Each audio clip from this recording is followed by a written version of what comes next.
Anda kembali bersama kami di Kompas Sulsel, saudara, dan saya masih bersama dengan Dr. Melda Tesi, dokter spesialis penyakit dalam. Kita masih membahas mengenai infeksi kandung kemih atau saluran kemih yang tentunya ini tidak boleh diremehkan ya, Dr. Melda. Tadi sudah dijelaskan apa kemudian dampak-dampaknya, tapi sebenarnya ini kan beresiko lebih besar kepada wanita. Apakah lebih besar kepada wanita yang sudah menikah ataupun yang belum menikah, dokter?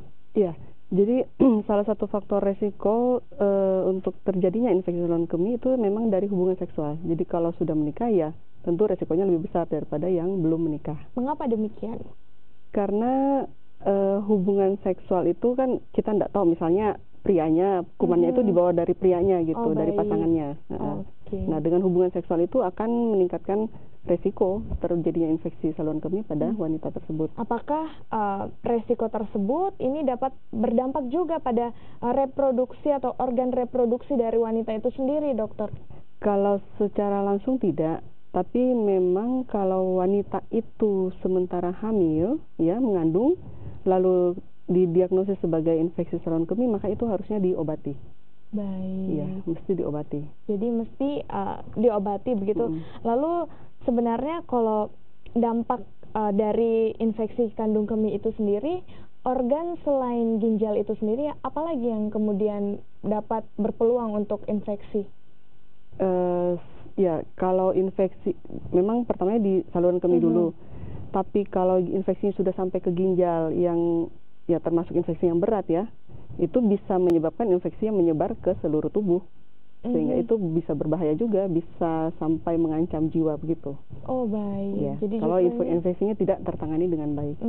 Jadi bisa sampai ke seluruh tubuh. Tapi kalau misalkan nih dokter tadi dikatakan bahwa wanita dewasa yang sudah menikah, begitu ini juga justru berpeluang. Tapi apakah wanita ini kemudian yang sudah menikah terkena infeksi saluran kemih, apakah masih bisa berhubungan seksual atau harus berhenti dulu nih untuk penanganan sementara?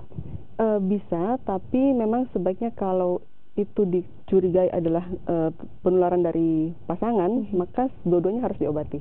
Dua-duanya? Kedua-duanya harus diobati. Karena nanti jadi yang namanya kita sebut pingpong fenomen. Jadi istrinya diobatin, suaminya enggak, terus suaminya ternyata sumber penularannya ke istrinya lagi, ya kena lagi kan istrinya, jadi bolak-balik gitu aja. Oke, jadi dua-duanya berarti harus menjaga kebersihan dua-duanya ini pasangan suami istri ya.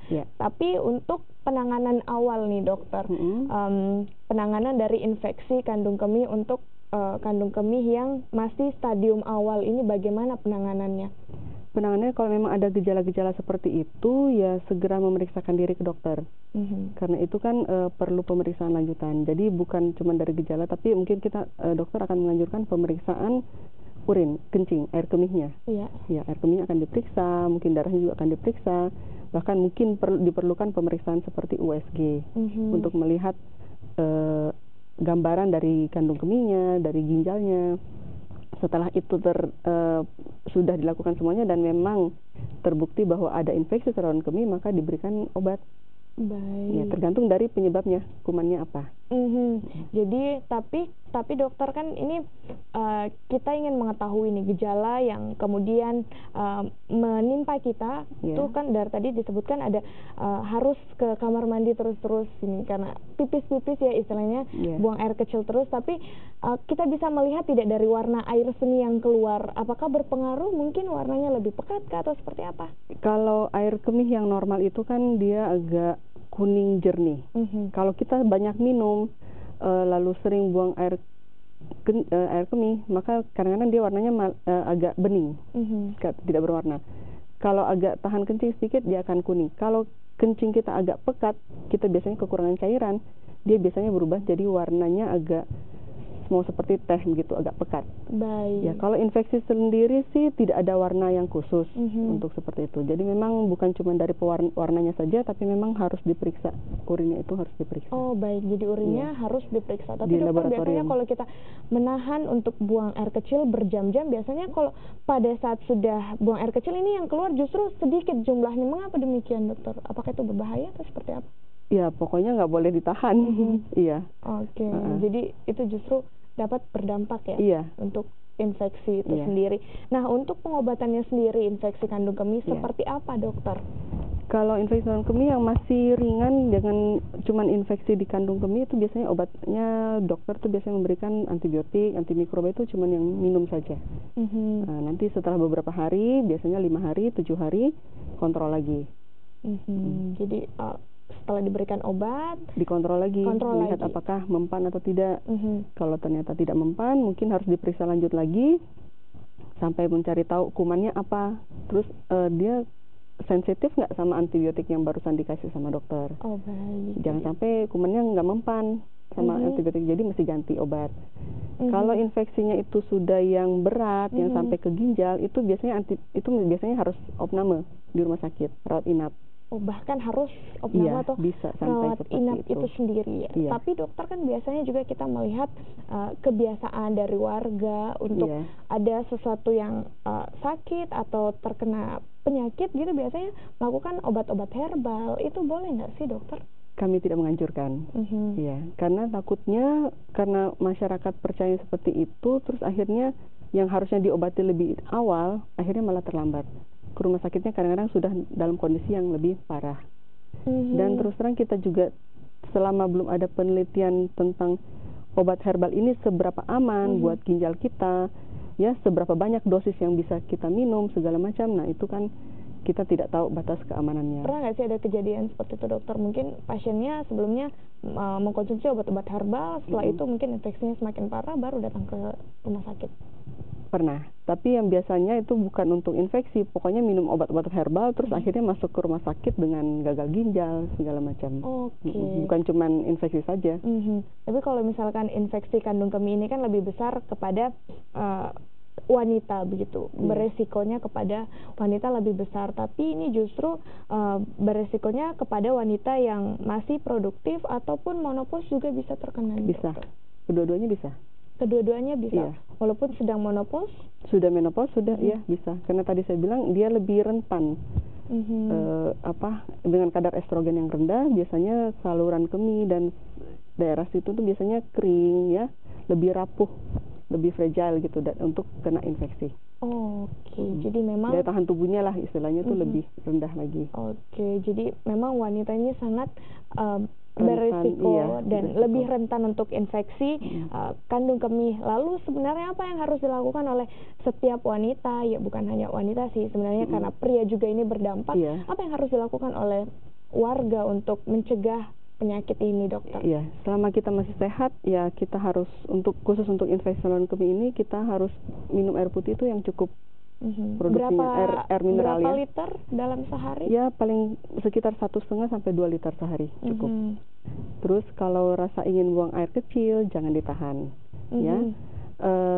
Terus jangan memakai, kalau wanita kan sering ada yang produk-produk untuk kebersihan daerah itu mungkin berbahaya nggak sih, dokter, untuk produk-produk pembersihan?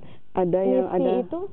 Ada penelitian yang mengatakan itu tidak baik untuk kesehatan daerah kewanitaan. Justru itu kurang baik. Lalu yang kemudian harus lebih baik membersihkan pakai air saja kah? Air atau saja, pakai tapi airnya air bersih. Air saja? Iya, tapi airnya air bersih. Jadi kadang-kadang juga kan kalau misalnya kita wanita itu ke toilet umum, lalu di sana ada air yang ada di bak atau di ember ya yang sudah tergenang, terus dengan gayung yang sudah tidak jelas lagi, sudah kotor. Nah itu juga beresiko kalau memang dipakai untuk membilas. Baik. Jadi sebaiknya air yang bersih, yang bukan dari air yang sudah ditampung. Jadi lebih baik menggunakan air bersih saja untuk membilas. Dan dikeringkan, jangan dibiarkan lembab. Dan dikeringkan, jangan dibiarkan lembab. Berarti kalau misalkan kan kita harus minumnya setiap hari. Lebih baik minum air mineral ya daripada minuman yang berwarna ya, dokter. Minuman berwarna apakah beresiko juga? Resikonya sih bukan, karena kalau misalnya kita minum yang minuman berwarna, seberapa banyak kita mau minum minuman itu gitu. Kan kita dianjurkannya 1,5 liter sampai 2 liter sehari. Masa kita mau minum minuman berwarna 1,5 liter sampai 2 liter sehari, pasti kan kurang dari itu. Terus kalau kita banyak minum seperti itu malah memang efeknya ke infeksi saluran kemih tidak secara langsung, tapi minuman berwarna itu lebih banyak kandungannya yang sebenarnya tidak kita butuhkan. Baik. Misalnya kadar gulanya tinggi, zat pewarnanya, zat pengawetnya dan segala macam. Justru merusak organ yang lain Justru juga. iya, tidak bagus untuk Jadi kesehatan. kalau misalkan minum yang banyak terus kemudian sering-sering ke toilet, ini bukan hal yang masalah ya dokter ya? Nggak masalah sebenarnya, malah bagus. Oke. Cuman ya tergantung dari orangnya sih, mau gimana kerjanya nanti. Tapi biasanya juga orang-orang ya, apalagi wanita yang kemudian tahan pipis, melihat kondisi toiletnya yang kurang bersih, biasanya malas nih dokter. Buang air kecil aja, tapi jangan pakai air di situ buat membilas. Apakah boleh pakai tisu basah saja atau seperti apa, dokter? Boleh tisu basah, tisu kering. Ya, nanti pulang ke rumah mendapatkan sumber air yang bersih, baru dibersihkan. Baik, jadi pokoknya harus menggunakan air yang bersih lebih baik. Lalu terakhir nih dokter, himbauan untuk warga terkait harus waspada ataupun jangan meremehkan infeksi kandung kemih atau saluran kemih ini. Silakan dokter. Benar. Jadi infeksi saluran kemih itu merupakan kejadian yang sering sebenarnya kita temukan pada masyarakat, cuman sering kita abaikan. Kita anggap sebagai ini penyakit yang ringan, belum perlu ke dokter, belum perlu ke rumah sakit. Jangan, kita anjurkan bila memang ada gejala-gejala seperti itu, rasa selalu ingin berkemih, tapi kalau ke buang air kecil itu cuma sedikit yang keluar, rasa perih, rasa panas. Nah, itu sebaiknya segera memeriksakan diri ke dokter atau ke rumah sakit atau ke puskesmas, sehingga bisa segera ketahuan kalau memang ada masalah, sehingga bisa ditangani secara dini. Baik, jadi kalau sudah merasakan ada yang berubah begitu dari pola buang air kecil yang biasanya, segera memeriksakan diri. Baik, segera langsung memeriksakan diri dan konsultasi dengan dokter spesialis untuk penyakit dalam ya, dokter. Penyakit dalam bisa. Oke, apakah penyakit dalam saja atau dokter spesialis lain juga bisa? Dokter umum bisa. Kalau dokter umum merasa ini perlu ditangani lebih lanjut oleh spesialis penyakit dalam, maka akan dirujuk ke dokter spesialis penyakit dalam. Demikian juga kalau dokter spesialis penyakit dalam merasa ini harus lebih lanjut lagi, maka biasanya dikonsulkan ke konsultan ginjal hipertensi. Baik, terima kasih Dr. Melda Tesi, sangat bermanfaat sekali informasi yang diberikan untuk pagi hari ini, saudara. Jadi bagi Anda jangan sama sekali untuk meremehkan infeksi kandung kemih atau saluran kemih, apalagi ini sangat beresiko, ataupun perempuan, wanita sangat rentan untuk terkena infeksi kandung kemih. Jadi harus selalu menjaga kebersihan dan membilas organ reproduksi dengan menggunakan air bersih, saudara. Semoga informasi ini bermanfaat. Informasi lainnya akan kami hadirkan usai jeda. Tetaplah bersama kami di Kompas.